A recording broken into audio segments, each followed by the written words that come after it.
Bom dia a todos. É um prazer ver tantos clientes e amigos aqui conosco, ainda que virtualmente. Espero que todos vocês estejam bem e com saúde. Meu nome é Fernando Sete, eu sou sócio-coordenador da área de planejamento sucessório e patrimonial do Azevedo Sete Advogados e tenho o prazer de participar de mais um evento, um bate-papo hoje super informal, ao lado dos meus sócios Ordélio Sete, Rafael Bassoli, Maurício Salim, e dos nossos amigos da Corpag Brasil, Norberto Martins e Gabriel Hercos. A Corpag é uma empresa multinacional especializada na incorporação e administração de estruturas internacionais e um grande parceiro nosso. Bom, gente, hoje o nosso bate-papo vai trazer alguns pontos importantes sobre a necessidade, os desafios, oportunidades do planejamento patrimonial nacional e internacional, e a sintonia que esse planejamento tem também com o planejamento sucessório. Aliás, falando desse momento que a gente está vivendo, eu queria lembrar o nosso site www.azevedo7.com.br tem uma página especial sobre o Covid-19, com mais de 80 artigos sobre as mudanças na legislação e os impactos sobre as empresas. Os textos foram elaborados por nossa equipe de profissionais e eu tenho certeza que você vai encontrar lá muita coisa útil e resposta para as dúvidas frequentes. Se por acaso você perdeu algum dos nossos webinars anteriores, é só acessar o nosso website. Vai lá na seção Canal Asa, que está tudo filmado na íntegra. Bom, vamos começar o nosso debate. Fiquem à vontade para realizar perguntas, interagir pelo chat durante todo o evento. A ideia é realmente fazer um bate-papo interativo, e para isso a sua participação é essencial. Eu vou passar a palavra para o sócio fundador do Azevedo Sete Advogados, Dr. Ordélio Sete, para começar as nossas discussões, falando sobre o valor do planejamento no desenvolvimento das empresas. Dr. Ordélio, por favor. Bom dia a todos. Espero que todos estejam com saúde, bem, como nós todos estamos. Hoje eu estou aqui com os nossos amigos da Corpag, que são parceiros, com quem a gente tem trabalhado e com muita satisfação, tratando aí do planejamento internacional e nacional e acoplado ao planejamento sucessório. Nós fizemos essa união dos temas porque uma coisa está umbilicalmente ligada à outra. Não se pode fazer um planejamento empresarial sem pensar na sucessão e nas famílias. E por isso nós temos feito isso há muitos anos. Há mais de 30 anos a gente faz planejamento sucessório e a gente faz planejamento patrimonial, os dois acoplados. E isso funciona e as empresas mudam de situação e de ambiente e de paz quando a gente consegue fazer um planejamento bem feito, patrimonial e sucessório. Nós trouxemos a Corpag para falar com a gente, porque essa área internacional tem tido muita expressão, tem muitas empresas com negócio no exterior, não estão devidamente organizadas.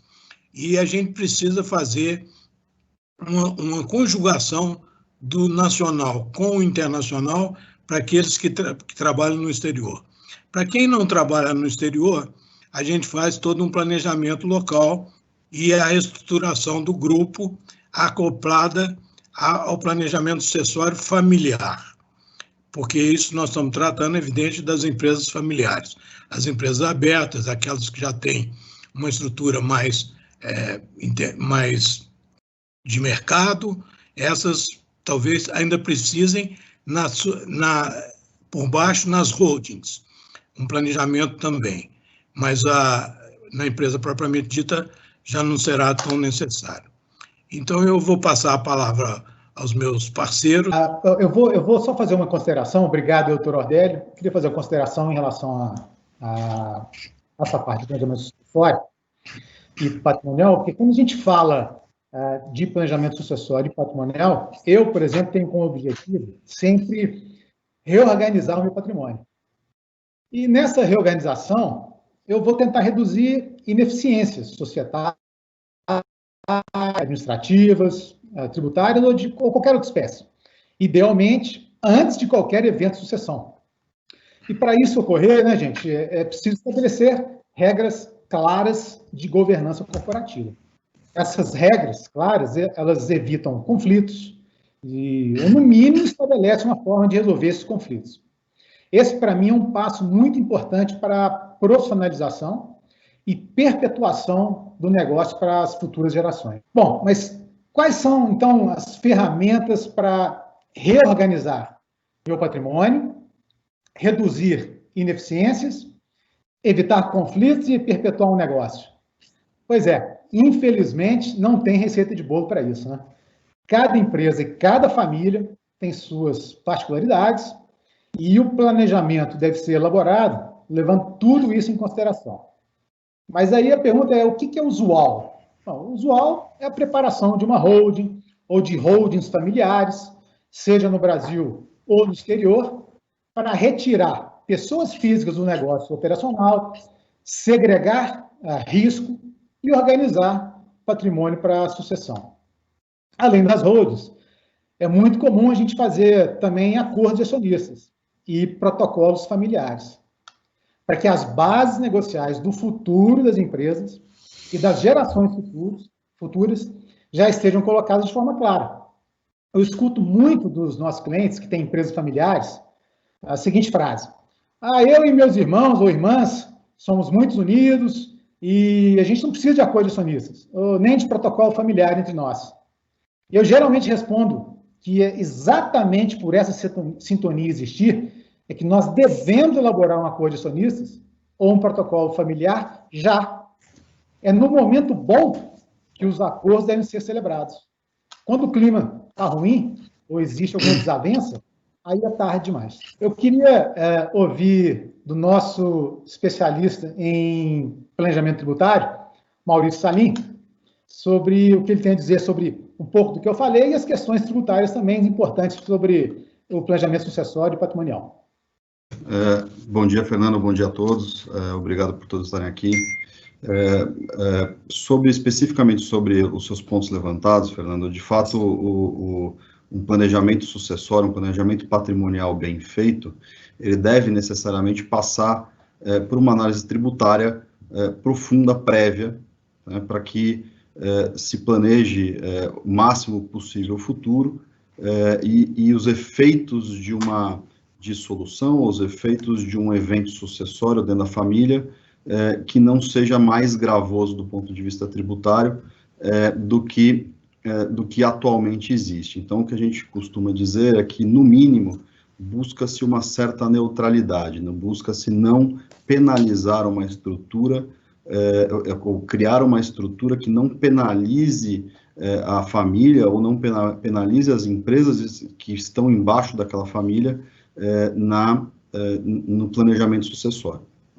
E, para isso, existem diversos temas. Existem os temas relacionados tanto ao imposto de renda, que vem distribuído da estrutura familiar, quanto o imposto de renda no momento da constituição daquele grupo econômico, daquela estrutura de holding familiar, assim como existe um ponto de discussão sobre o ITCMD, que será incidente, o ITCMD, o Imposto sobre Transmissão Causa-Mortes, ou Intervivos, e qual será a alíquota e o local em que esse imposto será pago. E essa vertente, ela pode ser tanto no Brasil quanto no exterior, né? Um planejamento que pode ser feito tanto em estruturas no Brasil quanto no exterior. E todos esses efeitos, eles têm que ser previstos, ou uma tentativa de previsão antecipada, porque o mundo está mudando muito, o Brasil está mudando muito, o sistema tributário mundial, de uma forma geral, está mudando constantemente. O Brasil passando por essa crise fiscal absurda, que empurra ou incentiva os governos a correr atrás de mais fundos para esse tipo para arrecadação tributária, e que tem impactado necessariamente e obrigatoriamente nas empresas e nos planejamentos sucessórios feitos, né? Então, a gente pode citar as interpretações da Receita Federal recentes sobre a incidência de imposto de renda em resgates e dissoluções de companhia no exterior, ou até mesmo sucessão no exterior. né, de residentes brasileiros recebendo patrimônio advindos do exterior. E essas soluções de consulta, às vezes, são conflitantes, mas que, de uma forma geral, resultam na necessária tributação integral do patrimônio vindo do exterior, ou no que exceder o patrimônio das companhias colocadas dentro daquela estrutura familiar, tanto pela alíquota progressiva do imposto de renda na pessoa física, quanto pelo tratamento de ganho de capital. Outro ponto também é o imposto sobre transmissão causa-mortes em patrimônio deixado no exterior. E no Brasil. Então, todo o planejamento societário e de organização da família, a organização dessas estruturas, deve passar pela análise de todas essas vertentes. Vertente do imposto, vertente se o planejamento sucessório deve ser feito no Brasil ou no exterior, e qual será a tributação, com base na legislação atual, prevista para aquela estrutura. Tá? Então, nessa seara, nós passamos, inclusive, por uma discussão de eventuais blindagens patrimoniais. Se, de fato, aquela estrutura societária é blindada para fins patrimoniais. Além do ponto de vista tributário, se as dívidas eventualmente existentes naquela família podem passar para dentro da estrutura que está sendo bolada, que está sendo estruturada, que está sendo traçada e desenhada pelos profissionais que estão analisando aquela estrutura. São muitos pontos, são muitos detalhes. A gente tem aqui um bate-papo sobre este assunto, né? E provavelmente a gente vai passar por todos os detalhes e tratamentos que a gente prevê dentro dessa estrutura e quais são os efeitos de cada um deles, tá? Veja, basicamente o que se tem hoje em dia é que a grande preocupação numa estruturação familiar, a grande preocupação num planejamento tributário e de um planejamento sucessório familiar está focado no imposto sobre transmissão causa-mortes e as propostas de mudança desse imposto, né? Atualmente, todas as legislações estaduais, esse imposto é um imposto de competência estadual. Atualmente, a legislação estadual, ela prevê a incidência do imposto na transmissão de patrimônio de pais para filhos, né, ou de entes da própria família, tanto em razão da causa-mortes quanto em razão de doação. As alíquotas entre os estados mudam, mas ela está limitada por uma resolução do Senado a 8% atualmente, que pode ser muito bem mudada, tá? Propostas do Estado de São Paulo, por exemplo, podem impactar profundamente nos planejamentos. Então, a gente tem que atualmente rever os planejamentos, nós temos que atualmente estudar a melhor forma de fazer um planejamento patrimonial que possa ser mudado no futuro, a depender da mudança da legislação. E isso tanto no exterior quanto no Brasil, e ficar atentos para todos esses aspectos. Essa preocupação do TCMD, ela não pode limitar a reestruturação societária. Ela necessariamente tem que conviver com a reestruturação societária. A decisão de passar o patrimônio em vida para os seus sucessores, ou passar o patrimônio apenas em morte nos seus sucessores, impacta sim a decisão e a incidência tributária, impacta sim qual é a alíquota que será aplicada em evento de sucessão, mas que não pode limitar este evento, não pode ser algo que impeça um planejamento sucessório, porque o planejamento sucessório, o planejamento patrimonial, ele está acima do planejamento tributário. Ele está numa etapa numa lista de privilégios, numa lista de preferências, ele deve estar superior ao planejamento tributário. O tributário tem que conviver com aquele planejamento sucessório, com o menor impacto possível. E para isso existem diversas estruturas, para isso existem diversas estruturas societárias no Brasil e no exterior, e tudo tem que ser pensado para que os objetivos da família sejam atingidos com o menor impacto tributário possível. Tá? Acho que, por hora, nesse momento inicial aqui, eram esses os meus comentários, Fernando. Na verdade, o planejamento e o planejamento sucessório e toda a estrutura de planejamento patrimonial, ela não tem só como objetivo blindagem. Em certos aspectos, ela pode ser até importante, dependendo da situação particular de cada empresa ou de cada grupo. Mas a verdade é que o que a gente busca é, primeiro, tratar, dentro das famílias, a permanência dos diversos grupos na empresa, numa convivência fraternal. O que significa? A gente pretende manter a empresa como um bem econômico da família. Isso em primeiro lugar. Em segundo lugar, é que depois a gente pode pensar em blindagem, em fazer qualquer estrutura que possa, de qualquer forma, aliviar eventual problema que possa ter no futuro ou que já exista no presente, dependendo das circunstâncias. Mas então é o seguinte, é importante dizer, porque muita gente pensa, eu quero criar uma holding para fazer uma blindagem. Mas quem for fazer só isso vai perder muito tempo, porque a gente tem que pensar muito mais além, muito de uma simples blindagem. A gente tem que pensar na permanência da empresa como um bem econômico da família, a riqueza da família.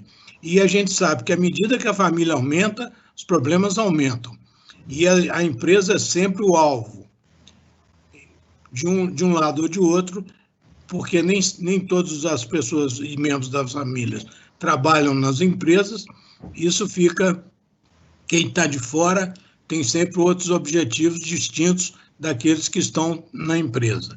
Então, isso, o processo sucessório é para conciliar esses interesses e para manter a empresa viva e continuando a ser o patrimônio familiar. Obrigado, doutor Odélio. Eu queria agora chamar o Gabriel e o Norberto para ver se eles querem fazer as considerações para o momento. Obrigado, pessoal do Azevedo 7, pela oportunidade.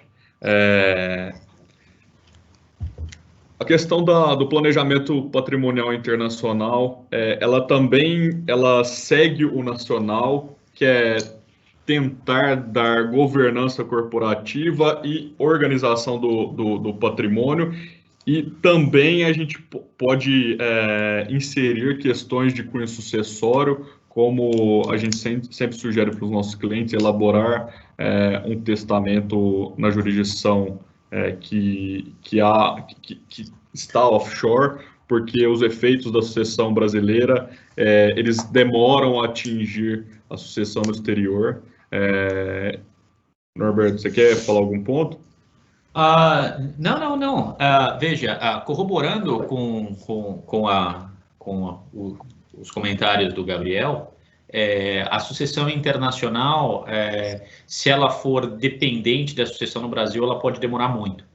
Então, várias vezes o cliente inicia o seu planejamento olhando apenas por um aspecto, sem olhar o todo. Então, o convite que a gente faz aos clientes, aos assessores dos clientes, é que o todo se olhe e se entenda as consequências. E voltando no que o Fernando mencionou no início, quando tudo está bem, que deve ser feitas os ajustes, as análises e o melhor entendimento da estrutura como um todo. Então, fechando esse período de introdução, gostaria de agradecer a todos do Azevedo 7 pelo convite e pela parceria de podermos trabalhar juntos, e nos colocamos a toda disposição para poder fazer comentários pontuais sobre o assunto que a gente vai tratar na manhã de hoje.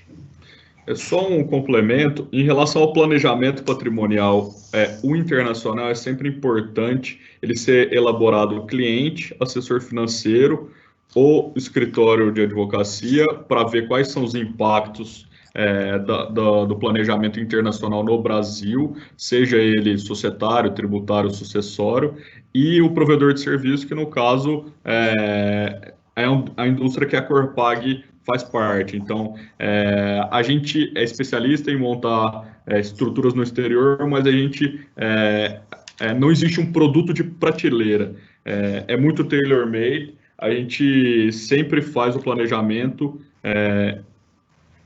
sob a ótica dos impactos que ele vai ter na pessoa física ou jurídica no Brasil. Obrigado, pessoal. Obrigado, Gabriel, Norberto. Eu vi o Maurício levantando a mão. Queria falar alguma coisa, Maurício? Eu quero. Nós já fizemos várias sucessões lá fora. E aí, como o Norberto falou, e o Gabriel, a gente tem que atentar muito para a legislação local. Recentemente eu fiz uma sucessão na França e nós chegamos à conclusão de que a gente conseguiu separar o patrimônio do cliente, do falecido, lá na França, do patrimônio brasileiro. Isso com a autorização do juiz do inventário aqui no Brasil. O juiz entendeu e existe uma jurisprudência nesse sentido, de que os bens tidos no exterior não são arrolados aqui no inventário. Isso é uma jurisprudência que está em evolução, não é definitiva, mas a verdade é que a gente tem conseguido separar o patrimônio no exterior do patrimônio brasileiro. Isso, eu tive até na época, fizemos uma live com vários advogados de direito de sucessão e tributaristas, e ficou mais ou menos passivo de que esse entendimento de que a gente conseguiria separar. Na França eu consegui, mas eu tive problemas, por exemplo, nos Estados Unidos, onde eu não consegui separar. Então é o seguinte, a gente tem que tratar caso a caso, e aí eu acho que fazer um planejamento local para o futuro, com um trust ou qualquer outro tipo de estrutura, facilita muito. E é por isso que eu acho que a gente tem que pensar sempre caso a caso, depende do país, depende da situação. Bom, obrigado.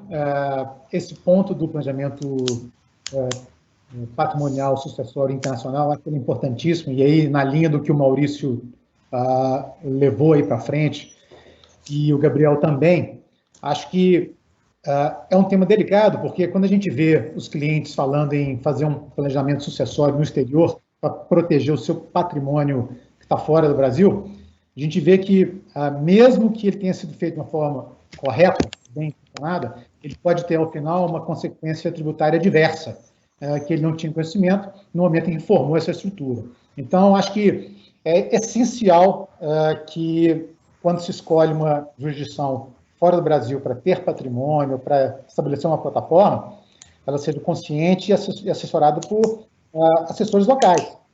Nesse sentido, a gente faz parte de uma rede de escritórios de advocacias mundial, com presença em mais de 50 países pelo mundo todo, que chama Legal Network International. Essa associação ela trabalha em sintonia fina conosco, e a gente já trabalhou para realocação de famílias pelo mundo inteiro. Então, eu dou muito exemplo para os meus clientes que têm vontade de estabelecer uma plataforma offshore. Bom, para onde? Quem vai tocar essa plataforma? Quem da família tem a maior aptidão de se mudar do Brasil e se mudar, por exemplo, para Inglaterra, onde tem uma oportunidade de um visto de investidor favorável com tributação favorecida, ou para a Itália, onde tem um flat fee de tributação, ou para Portugal, que tem o Golden Visa, ou para a Espanha, ou para Dubai, ou até mesmo Canadá ou Estados Unidos, onde não tem tributação favorecida. Então, esse planejamento offshore, ele é importantíssimo para não tomar uma decisão errada que tenha uma consequência material adversa no futuro, quando for se desfazer ou voltar para o Brasil com os ativos estornados. Eu queria passar, Maurício, uma pergunta que foi feita pelo público. O José Roberto fez uma pergunta para você, que é o seguinte: Maurício, o plano de previdência ainda é uma alternativa viável para fins de planejamento sucessório e tributário? Fernando, o plano de previdência atualmente ainda é uma alternativa viável com alguns poréns, né, algumas restrições, algumas exceções. Primeiro, a legislação do ITCMD, no evento falecimento de um plano de previdência, ela tem passado por mudanças. Para prever a incidência de ITCMD, do imposto de transmissão causa-mortes ou intervivos, de patrimônio deixado ou patrimônio constituído dentro de um plano de previdência. Alguns estados já têm essa previsão. O estado de São Paulo, o governador Dória mandou para a Assembleia Legislativa uma proposta de alteração legislativa para incluir expressamente essa incidência tributária numa sucessão, um evento de sucessão dos bens, do patrimônio deixado em plano de previdência. Jurisprudencialmente, alguns casos já vinham sendo sofrendo a incidência desse imposto quando se estava na presença de uma espécie de simulação, quando o patrimônio era integralmente aportado dentro do plano de previdência imediatamente antes do falecimento ou muito próximo quando já existia uma evidência de falecimento.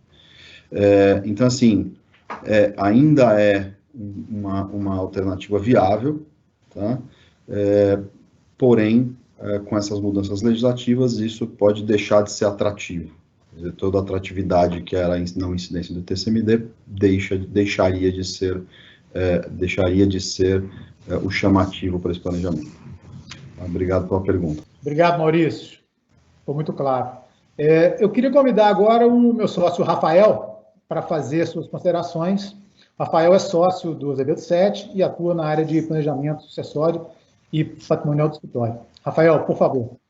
Bom dia a todos, obrigado, Fernando. Eu vou tratar de dois temas aqui que são aqueles que historicamente trazem o maior número de clientes para o escritório que procuram o planejamento patrimonial e sucessório, que é a proteção dos seus bens e a sucessão em si, ou seja, o evento de falecimento de algum membro da família. Vou iniciar pela proteção, que muitas pessoas conhecem como a blindagem patrimonial, que já foi mencionada aqui pelo doutor Ordélio. Eu acho que como mensagem principal que qualquer advogado ou profissional que trabalhe na área de planejamento precisa passar, é que o planejamento é justamente isso, ou seja, eu preciso me planejar para um evento futuro. Portanto, quanto maior a antecedência com a qual eu começo a trabalhar, eu começo a pensar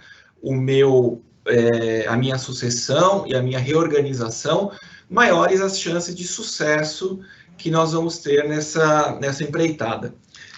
Muitas vezes os clientes chegam aqui no escritório, nos procurando a famosa blindagem e dizem, doutor, já acabei de receber citação, tenho 3 execuções fiscais, 5 ações trabalhistas contra mim e o banco me protestou.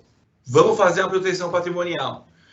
Aí a gente, obviamente, corre ao reparo e tenta, da melhor forma possível, ajudar o cliente, mas não é a situação ótima para que isso seja feito, né?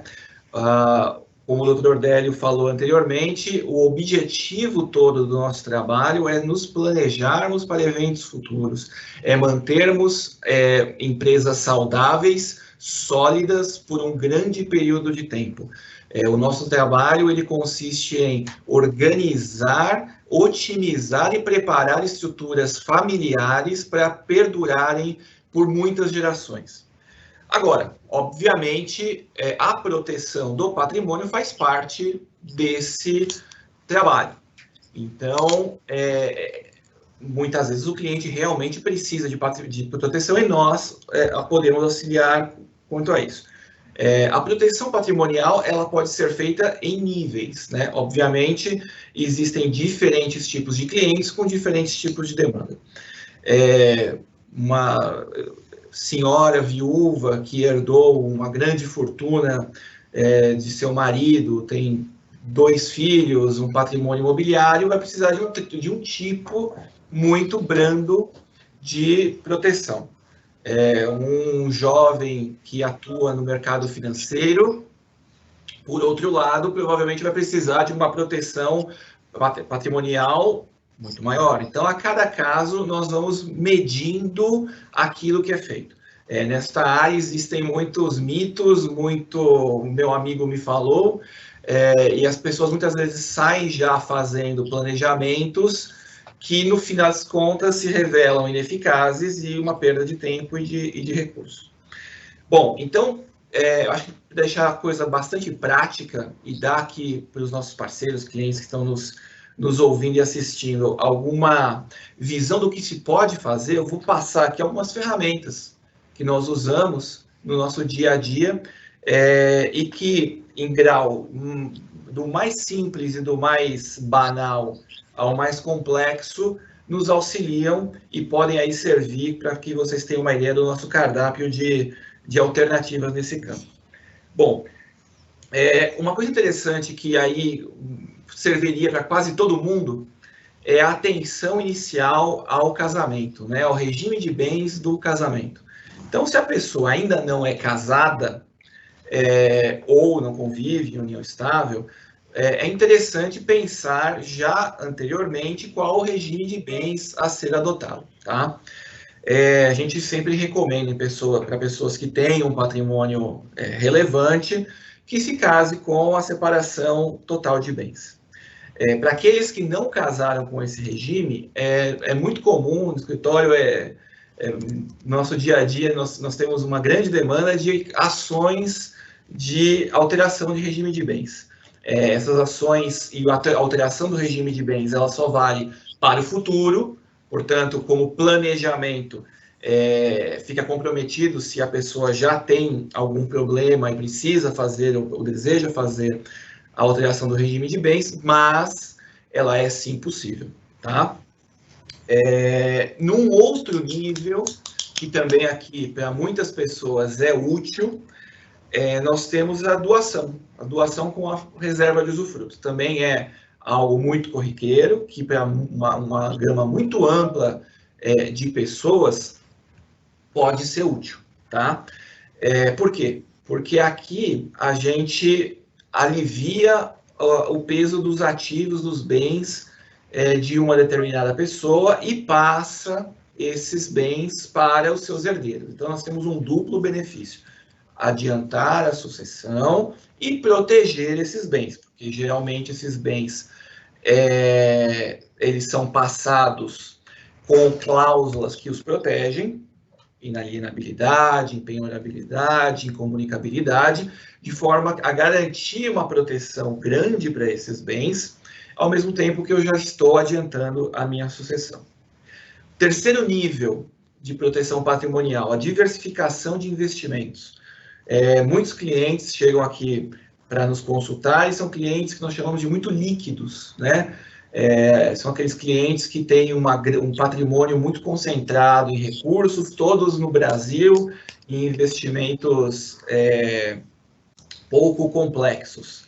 A gente aqui, sempre com o auxílio dos assessores financeiros, obviamente, aconselha o cliente a nunca colocar todos os seus ovos em uma cesta só, né?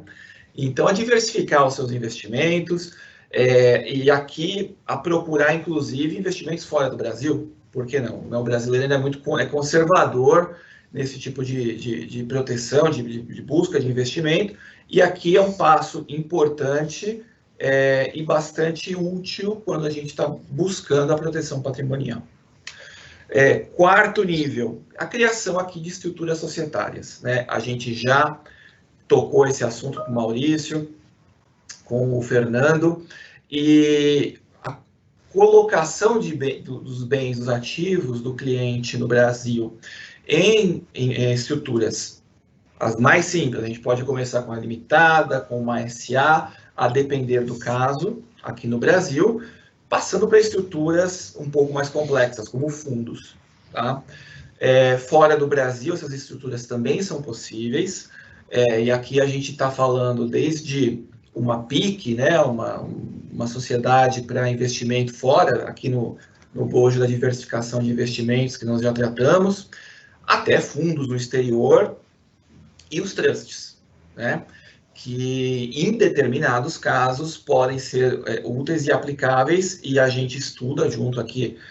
Nós temos o Norberto, que é um especialista no assunto, poderá depois ajudar a tratar desse tema, mas a gente também trata do assunto internacional com os clientes, junto com os nossos assessores. E, finalmente, esse assunto também foi trazido pelo Fernando, no último nível de planejamento para a proteção e blindagem patrimonial, a gente tem a redomiciliação, tá? Em alguns casos pode ser sim útil, pode ser sim necessário, e nós aconselhamos o cliente a buscar esse caminho junto com os nossos assessores em outros países, assessores financeiros. O cliente pode precisar de uma blindagem no nível de redomiciliar o seu domicílio fiscal. Então, inicialmente, esses eram os pontos de proteção patrimonial que eu queria trazer. Antes de passar para falar sobre a sucessão e os testamentos, eu queria ver aqui com os meus colegas, Norberto, Maurício, se vocês têm algum comentário sobre esse tema, que eu acho que fica mais encaixado a gente comentar esse tema primeiro, antes de tratar da sucessão. E que vocês gostariam de acrescentar. Bom, pessoal, pegando os devidos ganchos no tema em tela, o ponto de partida de todo e qualquer planejamento tem que ser a residência fiscal do contribuinte. Então, a gente tem que pensar que a gente está falando em residentes fiscais no Brasil, que vão se utilizar de estruturas domésticas e internacionais para melhor se planejar. É muito importante ver se a solução oferecida no exterior ela está de acordo com as regras vigentes no Brasil. Por exemplo, a inclusão de pessoas numa estrutura internacional, ela tem formas diversas da forma existente no Brasil, e a gente tem que levar em consideração se o nosso cliente que está fazendo o planejamento, se ele é casado, qual o regime de casamento que ele é casado, para não que fique configurado nenhum suposto questionamento de possível doação, certo? Para que não seja necessário fazer nenhum tipo de pagamento não intencionado, né, devido, mas que não era a intenção dos clientes naquele exato momento, tá? Para ter alcance a toda a solidez possível em ambas as jurisdições. Brevemente sobre trust, esse é um assunto que é importante relembrar que, apesar de ele existir há mais de 11 séculos, não existe ainda no Brasil legislação que interprete esse tipo de solução ainda. Então, o ponto de partida principal que nós vamos sugerir é que todas as outras soluções vigentes no arcabouço de ferramentas que a gente teria para planejar domesticamente e internacionalmente deveriam ser exauridas antes da gente olhar para esse tipo de solução. Eu acho que é uma das mais flexíveis, das mais viáveis, das mais completas, mas levando em consideração que o Brasil ainda não regulamentou de forma devida, eu trataria como uma exceção. Agora eu gostaria de passar a palavra ao Maurício, porque eu entendo que ele vai fazer alguns comentários. Sim, obrigado, Norberto, obrigado, Rafael. Eu vou pegar o primeiro gancho dos comentários do Rafael sobre a proteção e a blindagem patrimonial, né, em estruturas nacionais e internacionais, e depois eu vou falar muito brevemente sobre trust, pelo amor de Deus, não é algo que de fato no Brasil seja muito fácil de tratar. Mas, enfim, especificamente sobre a chamada blindagem patrimonial, que muita gente se ancora e busca refúgio dentro da legislação internacional. De fato, para aqueles problemas que já começaram, para aquela família que buscou um problema buscou uma espécie de solução ou uma blindagem patrimonial para dívidas já existentes, o que se tem a dizer é que, como eu já comentei no começo, a legislação brasileira e a legislação internacional tem começado a se unificar, tem começado a conversar muito proximamente para viabilizar cobranças dessa natureza, mesmo em estruturas internacionais. É muito raro, é muito difícil, os acordos internacionais ainda prevêem que uma execução de dívida cross-border, né, que saia do Brasil para cobrar uma dívida no exterior, com algumas exceções de crime fiscal, de evasão de divisa e tudo mais, mas nas dívidas normais é muito difícil que se aprove uma autorização de cobrança pelo STF, que seja transferido para a Europa, por exemplo, para que execute esta dívida na Europa.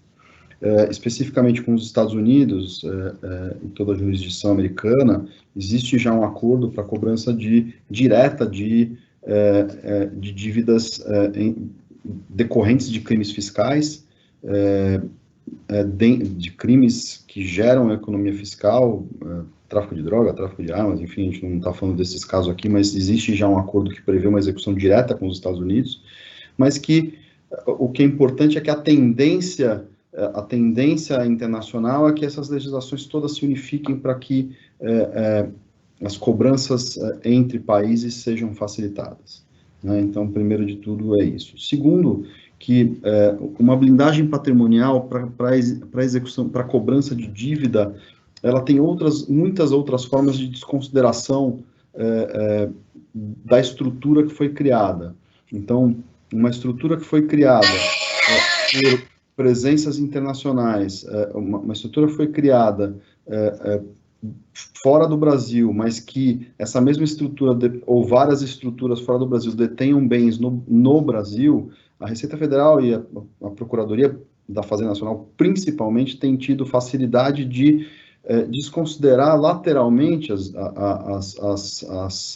estruturas societárias todas, para que desconsidere essa caixinha que foi criada e vá penhorar bens fraudulentamente colocados dentro dessas estruturas. Então, um planejamento que visa a blindagem, primeiro, ele tem que ser feito antes de qualquer problema, e segundo, ele não pode ter o objetivo específico e principal de fugir de dívida. Tá? Não é esse o objetivo. O objetivo da blindagem patrimonial é que cada ente familiar, ou que cada estrutura familiar, ou estrutura societária ou de negócios, seja efetivamente colocada isolada dentro de suas determinadas caixas, tá? Para facilitar a gestão, facilitar a tributação, facilitar as regras de compliance. E especificamente sobre o trust, é bom comentar que, de fato, é uma legislação que não foi recebida no Brasil, ela não foi adaptada para o Brasil, muito embora exista aí há sei lá quantos anos no mundo. Do ponto de vista tributário, existia-se uma interpretação de que num evento de sucessão, a transferência patrimonial, mesmo nesses casos, seria sujeita a ITCMD, mas recente solução de consulta da Receita Federal, agora de 2020, tem entendido que as transferências patrimoniais de trust devem ser tratadas como rendimentos sujeitos à tabela progressiva, né? Como se fosse um rendimento recebido de pessoa física para pessoa física. Então, além de não existir adaptação para a legislação local, você ainda tem um gravame tributário muito grande no Brasil. Obrigado, Maurício, a Rafael, Gabriel e Norberto pelas considerações. Eu vou passar agora, gente, a fazer as perguntas que estão aparecendo aqui no chat. E primeiro, eu queria perguntar ao Rafael e depois, direto na sequência, eu vou fazer uma pergunta para o Maurício. Rafael, a pergunta aqui é do Eduardo de Lima. Ele pergunta o seguinte: bom dia, como vem sendo tratado contas do tipo Joint Tenancy with Rights of Survivorship para fins sucessórios? Rafael, por favor. Obrigado, Fernando. Obrigado, Eduardo, pela pergunta. Pois é, pessoal. Nós temos, sim, tratado aqui no escritório desse tema. Neste momento, inclusive, nós estamos tratando de tá? De um Survivorship Agreement em BVI para um cliente nosso. O que acontece? Os nossos clientes estão inseridos num ambiente de lei brasileira, que é o que nós chamamos de civil law, né? Que é um ambiente de lei romano-germânico, assim por dizer, que a grande maioria dos países da América Latina e da Europa continental adotam esse sistema. Porém, grande parte das jurisdições offshores que são utilizadas para fins de constituição de sociedades, estruturas no estrangeiro, são de direito que nós chamamos de common law, direito com base anglo-americano, né? E eles não se casam. Muitas vezes a gente tem soluções no Brasil que não são soluções que a gente consegue encontrar nessas jurisdições. O trust que nós estávamos agora mesmo tratando é um desses casos. E o cliente, ele chega aqui para nós e nos pede para fazer, por exemplo, uma doação com reserva de usufruto para poder iniciar o seu planejamento sucessório e a transmitir os seus bens. Só que ele nos pede, bom, eu também tenho uma estrutura no exterior, por exemplo, nas Ilhas Virgens Britânicas, né, nas BVI. Por favor, faça a mesma coisa lá. E a gente diz, infelizmente não existe a doação com reserva de usufruto nas Ilhas Virgens Britânicas. Então, outras soluções precisam ser encontradas. Uma delas, que já está sendo testada, é o Survivorship Agreement, que dá a possibilidade de não se fazer uma doação com reserva de usufruto, porém, ter algo parecido, algo que que dá ao cliente a oportunidade de passar as ações das empresas para herdeiros, enquanto mantém o controle dessas sociedades. Tá? Então, se trata de uma construção, em grande parte, doutrinária dos advogados que atuam nessas jurisdições.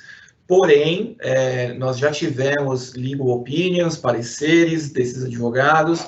É uma estrutura que é confiável, apresenta certos riscos, o cliente precisa entender os riscos associados, precisa entender do que se trata, não serve para todas as pessoas, porém, eu posso dizer, então, Eduardo, que nós conhecemos, tratamos e temos feito aqui no escritório esse tipo de estrutura assim. Agora, me parece que o Norberto queria comentar o tema também, né, Norberto? Sim, então, o Joint Tenants with Rights of Survivorship, ele é uma forma de conta conjunta, tá? E a conta conjunta na empresa. Então, ao invés de...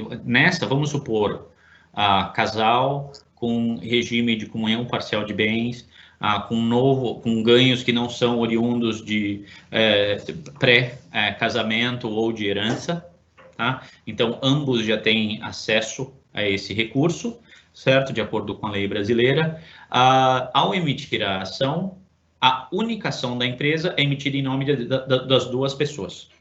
Então, quer dizer que as duas pessoas são donas de 100%. Essa que é a diferença que a gente não tem no Brasil. Isso não é a mesma coisa que cada um ter 50%, que é o que o brasileiro costuma pensar.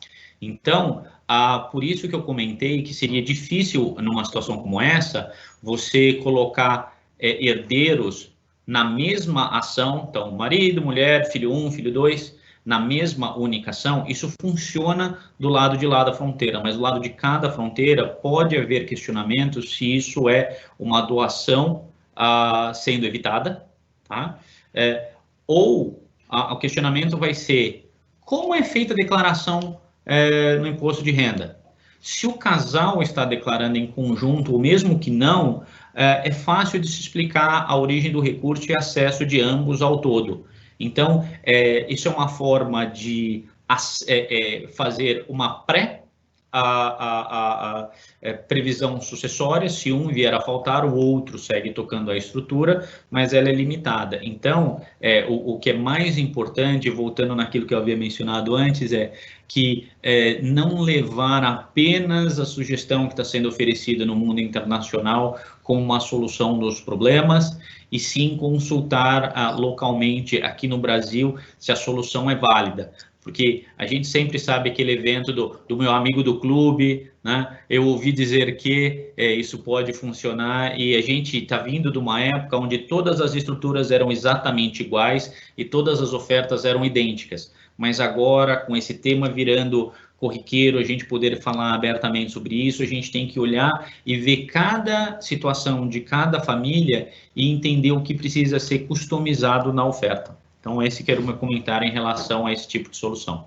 Eu só tenho um ponto a complementar, que esse instituto, especificamente para BVI, se você coloca um menor de idade nessa cláusula, para depois tirar, você não consegue. Se você precisar tirar, não consegue. Então, esse é um ponto bastante de atenção que os advogados, que a gente sempre levanta para os advogados, porque colocar um menor de idade você até coloca. E a gente já viu casos que foram colocados, mas para tirar, se precisar, não tira. Obrigado, Rafael, Norberto, Gabriel, Maurício. Vamos passar para a próxima pergunta, por favor. Tem uma pergunta do nosso colega Antônio Negrão e a pergunta para o Maurício.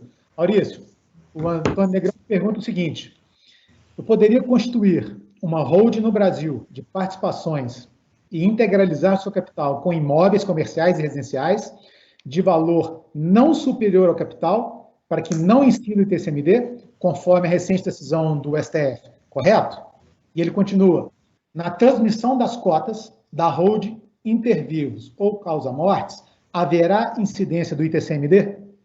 Fernando, obrigado pela pergunta. Sim, você consegue sim transmitir, incorporar imóveis dentro do capital de uma sociedade sem o ITBI, com determinadas limitações, é importante se dizer.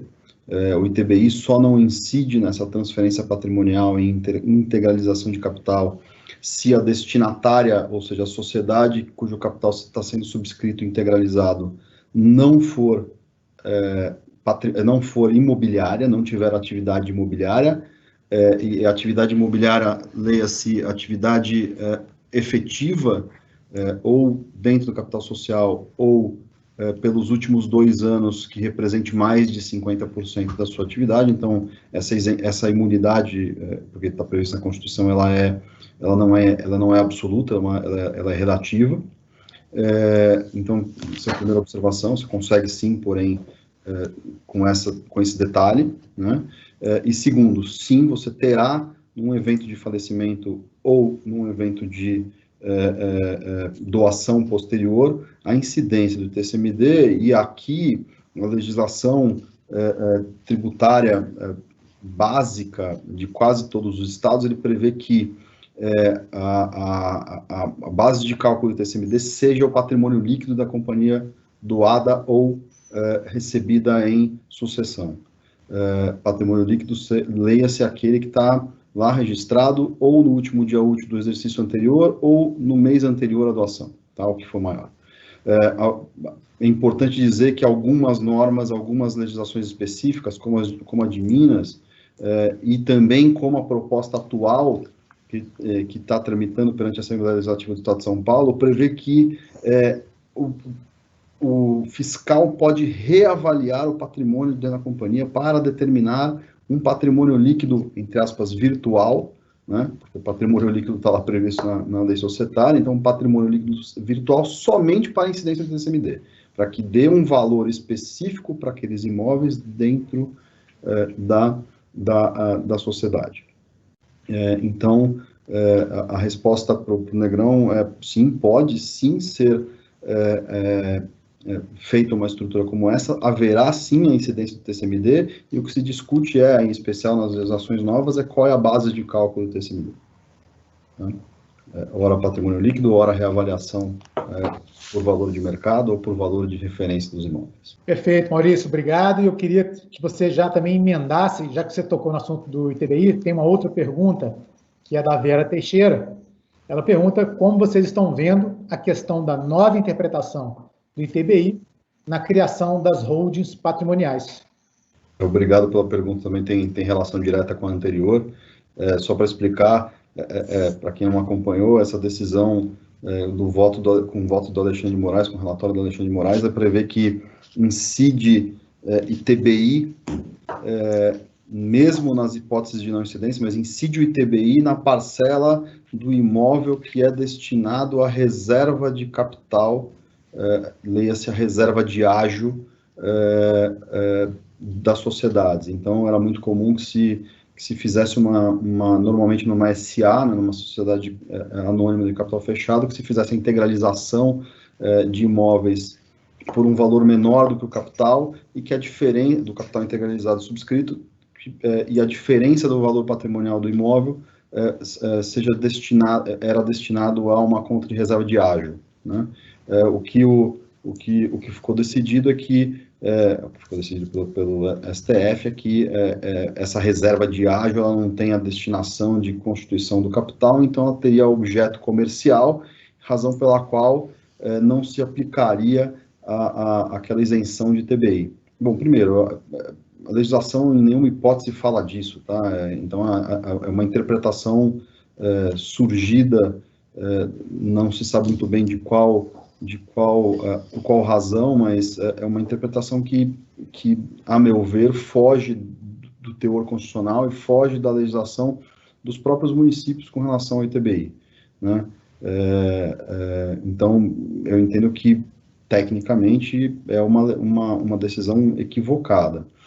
O que se discute agora é qual é a amplitude dessa decisão, qual amplitude pode ser dada para essa decisão. Se é somente aquela parcela que vai ser destinada à reserva de capital, ou se aplica a incidência do ITBI sobre o custo do imóvel que está sendo integralizado no capital social da companhia, na diferença entre o custo do capital do imóvel que está sendo integralizado na companhia e o valor de referência do imóvel. Isso é um questionamento que está sendo levantado por alguns advogados, que eu acho, na minha opinião, que a decisão do STF não permite essa interpretação. Ele se restringe àquela parcela do imóvel que está destinada à reserva de capital, né, mas que a gente tem que aguardar, de fato, a publicação final do acórdão final e eventual embargo de declaração para tomar uma posição efetiva. Bom, gente, eu queria, infelizmente, continuar, mas o tempo acabou. Aqui o debate é riquíssimo, a gente poderia ir adiante, entrando um pouco mais a fundo, mas o tempo é limitado e a gente vai ter que encerrar, já estouramos o nosso tempo. Começar agradecendo ao Dr. Ordélio, ao Rafael, ao Maurício, ao Gabriel e ao Norberto pela participação e pelos esclarecimentos. Agradecer também a todos que puderam participar do evento, com suas perguntas e com a sua presença. As perguntas que não foram respondidas, a gente vai responder por escrito, então pode ficar tranquilo que a gente vai endereçar a sua preocupação. O tema, é claro, está longe de ser esgotado, vocês viram que mesmo para as perguntas que foram respondidas, sempre é bom ouvir um especialista em relação àquilo que está sendo planejado para que não tenha um efeito adverso no futuro e para gerações futuras. O país crescendo, as coisas dando certo e as gerações futuras entrando nas atividades operacionais, a tendência é que as empresas cresçam e a gente tenha cada vez mais empresas centenárias. E para isso, as regras têm que ser claras e tudo tem que estar preparado para receber as gerações futuras. Então, eu quero encerrar, só lembrando vocês que nós teremos no próximo dia 18 de setembro um outro evento que se chama Asa Feme, que vai contar com a participação de clientes nossas. Teremos a Fabiana Manuel, que é gerente jurídica da CBMM, vamos ter a Lívia Afonso, controller da ESAB, Luana Araia, gerente jurídico da Tate, e a Marina Soares, gerente jurídica de sustentabilidade e compliance officer da ArcelorMittal. Esse evento vai ser muito bacana, pessoal. Elas vão compartilhar as experiências de carreira e de vida. Então, não percam. No mais, muito obrigado mais uma vez pela presença de todos e um bom dia a todo mundo. Muito obrigado.